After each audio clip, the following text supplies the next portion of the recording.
আসসালামু আলাইকুম my YouTube family. দেশ বা দেশের বাইরে যে যেখানে আছেন সকলকে আমার সালাম।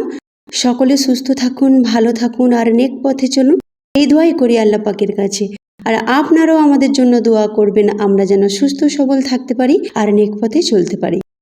ফ্রেন্ডস, আজকে খুবই একটা মজাদার নাস্তা রেসিপি নিয়ে এসেছি, যেটা আপনারা সকালেও বানাতে পারেন বা ডিনারেও বানাতে পারেন বা বাচ্চাদের টিফিনেও বানিয়ে দিতে পারেন। খুবই নরম তুলতুলে সফট, আর এটা খেতে কিন্তু খুবই মজাদার আর বানানো খুবই সোজা। তো ভিডিওটি প্রথম থেকে শেষ পর্যন্ত দেখুন, স্কিপ করবেন না। চলুন শুরু করে। বিসমিল্লাহির রহমানির রহিম। এখানে একটা বোল নিয়েছি, বোলেতে 2 বাটি ময়দা নিয়ে নিলাম, স্বাদ মতো লবণ, আর ওই বাটির মাপ করে 1 বাটি প্রথমে পানি নিলাম, নর্মাল পানি, আর একটা ডিম দিয়ে দেব এখানে।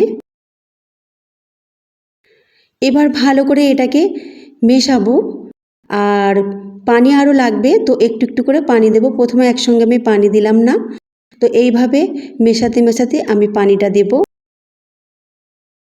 তো এখন আমি হাফ বাটি পানি দিচ্ছি। দেখুন, এবার এটাকে ভালো করে মেশাবো।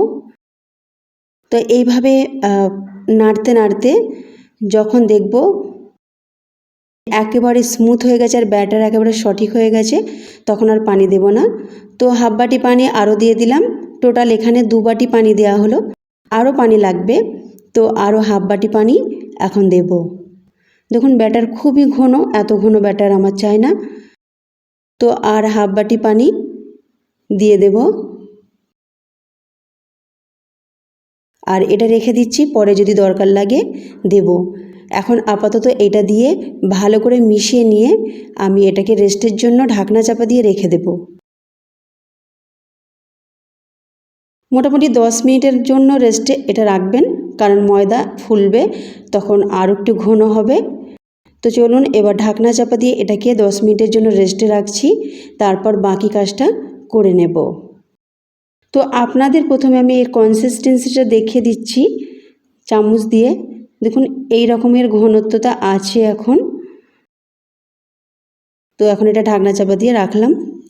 এবার গ্যাসেতে একটা প্যান বসিয়েছি, তাতে ওই বাটির মাপ করে 1 বাটি চিনি নিয়ে নিলাম, আর চিনিটাকে কম আঁচে গলাবো। এইভাবে আস্তে আস্তে চিনি গলতে থাকবে, আর একটুখানি পানি দিয়ে দেবো। এই 2 থেকে 3 চামচের মতো পানি দিয়ে দেবো। পানিটাকে টেনে নিয়েছে, চিনি একেবারে গলে যাচ্ছে, আর চিনির কালারটাও চেঞ্জ হয়ে গেছে, সাদা হয়ে গিয়েছিলো। এবার এটা আস্তে আস্তে কালার আসছে। দেখুন ক্যারামেল করে নিচ্ছি চিনিটাকে। তো ক্যারামেলের কালার এসে গেছে, খুব ভালোভাবে চিনি গলে গেছে। কখনোই এখানে জোর আঁচে করবেন না, তা নাহলে এটা পুড়ে যাবে, পুড়ে গেলে এর স্বাদটা কিন্তু ভালো আসবে না। এটা কম আঁচে করবেন। যখন চিনি খুব ভালোভাবে গলে যাবে, তখন ওই বাটির মাপ করে 2 বাটি নারকেল কোরানো নিয়ে নিলাম, আর ভালো করে মিশিয়ে নিলাম। এটা একটা আমি পুর বানাচ্ছি, পুরটা আপনারা আরও অন্য কিছু দিয়ে বানাতে পারেন, আমি নারকেল দিয়ে বানাচ্ছি। তো আপনারা এখানে সবজির পুরও বানাতে পারেন। আমি এটা একটা মিষ্টি জাতীয় পুর বানিয়ে নাস্তাটা তৈরি করব। 2টো এলাচ দিয়ে দিলাম, একটু নাড়াচাড়া করে নিলাম। এবার একটু পানি দেব।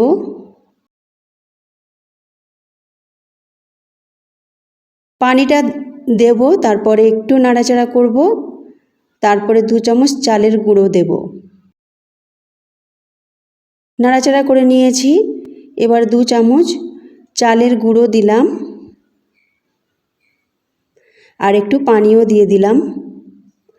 এবার এটাকে ভালো করে নাড়াচাড়া করে মিশিয়ে নেব। খুব ভালোভাবে নারকেলের সাথে এইভাবে নাড়াচাড়া করে মিশিয়ে নেব।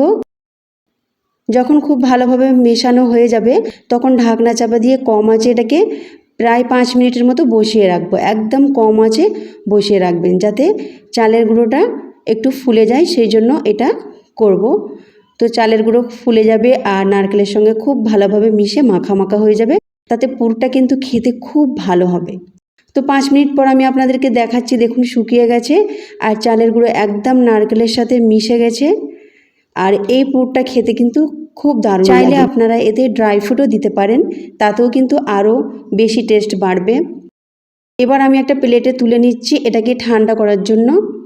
দেখুন কত সুন্দর কালারটা এসেছে, আর ওদিকে আমি যে ব্যাটারটা তৈরি করে রেখেছিলাম সেটাকে একটু নাড়াচাড়া করে নিচ্ছি। আর এর কনসিস্টেন্সিটা দেখুন, ঠিক এই রকম আছে। এখন আমি পানি দিচ্ছি না, আমি আগে একটা বানিয়ে দেখব। যদি মনে হয় যে ব্যাটারটা খুবই ঘন লাগছে বা এর সিটটা যে আমি তৈরি করব সেটা মোটা হচ্ছে, তখন কিন্তু আমি পানি দিয়ে দেবো আর একটু। তো প্রথমে একটা আমি আপনাদেরকে বানিয়ে দেখাচ্ছি। তো এটা দেবার সময় একটু চামচ দিয়ে নাড়াচাড়া করে নেবেন, আর একদম হালকা আঁচে এটা করতে হবে। আর এইভাবে আস্তে আস্তে করে নাড়িয়ে নেবেন, তারপরে চামচ দিয়ে একটু যেরকম ধোসা করে ওইভাবে একটু হালকা হাতে ঘুরিয়ে নেবেন, তাতে গোলটা খুব ভালোভাবে হবে। এবার এটা 2 মিনিট রাখতে হবে, 2 মিনিট পর এটা খুব সহজে উঠে আসবে। এটা আমি তুলে নিলাম, এটা একটু মোটা হয়েছে। তো আমি আর হাফ কাপ পানি মিশিয়ে দিয়ে ব্যাটারটাকে আরেকটু পাতলা করে নিয়েছি। দেখুন এবারে এটা কত সহজে হয়ে যাচ্ছে। এবার প্রত্যেকটা সিট কিন্তু পাতলা হবে। আর যখনই প্যানে দেবেন, প্যানে একটু তেল ব্রাশ করে নেবেন বা টিস্যু পেপার দিয়ে একটু তেল মেখে নেবেন কড়াতে, তাতে জড়াবে না, খুব সহজে উঠে আসবে। দেখুন আমি আপনাকে সিটটা দেখাচ্ছি, কত সুন্দর পাতলা হয়েছে। আর এই সিটগুলো খুবই নরম তুলতুলে হয়, আর খেতেও খুবই ভালো লাগে, একদম মুখে মিলিয়ে যায়। এর যে পিঠাটা তৈরি করব, এটা খেতে এত সুস্বাদু যে আমি আপনাদেরকে বলে বোঝাতে পারবো না। তো আমি আপনাদের আগেই বলেছি, আপনারা মিষ্টিপুর না বানিয়ে যদি ঝালপুরও বানান, এইভাবে সিট বানিয়ে নিতে পারেন, খেতে কিন্তু খুবই দারুণ লাগে। আর আগে যেটা আমি করেছি, প্রথমে যেটা করেছি সেটা দেখুন কতটা মোটা হয়েছে। তো আমি পানির মাপটা আপনাদের বলে দিচ্ছি, আমি 3 বাটি পানি তাহলে টোটাল ওতে নিয়েছি, নিলে ব্যাটারটা একেবারে সঠিক হবে আর ওর সিটটাও খুব ভালো হবে। এবারে আমি পুর ভরবো, তো একটা সিট নিয়ে নিচ্ছি।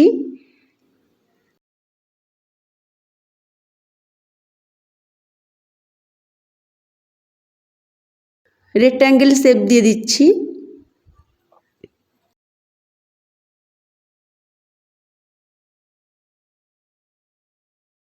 এইভাবে মুড়ে নিচ্ছি, এতে কোনো আটা গোলাও লাগবে না, এর মুখটাকে মোড়ার জন্য বা কোনো পানিও দিতে হবে না, খুব সহজেই এটা এইভাবে মুড়ে যাবে। এটা এতটাই নরম, সেই জন্যই এটার জন্য কোনো কিছু ব্যাটার তৈরি করতে হচ্ছে না মুড়ে নেবার জন্য। সবগুলো তৈরি করে নিয়েছি, কিছু আমি রোলও করে নিয়েছি যেরকম পাটিসাপটা করে। তো এবারে আমি হালকাভাবে ভেজে নিচ্ছি, আপনারা চাইলে তেলেও ভাজতে পারেন। তো আমি বিনা তেলেই একটু সেঁকে নিচ্ছি যাতে এটা হেলদি হয়, বেশি তেল দিয়ে আমি করব না। তো আপনারা চাইলে এখানে একটু তেল দিয়ে ভালো করে ভেজে নিতে পারেন, তাতেও আপনাদের ইচ্ছা। আমি এটাকে 2 পিঠ ভালো করে সেঁকে নেব, তারপরে খুব ভালোভাবে সেঁকে নেওয়া হয়ে গেলে তুলে নেব। আর এটা আমি কিন্তু মাঝারি আঁচে করছি। দেখুন এই রকম হয়েছে। তো এইভাবে আমি সবগুলো সেঁকে নিয়েছি, আর রোলগুলোকেও এদিক ওদিক নাড়াচাড়া করে একটু সেঁকে নিয়েছি। এবার একটা আপনাদেরকে ভেঙে দেখাবো, আপনারা দেখেই বুঝতে পারছেন কতটা নরম তুলতুলে হয়েছে। আর খেতে আমি আপনাদেরকে বলে বোঝাতে পারবো না, খুবই দারুণ হয়েছিল।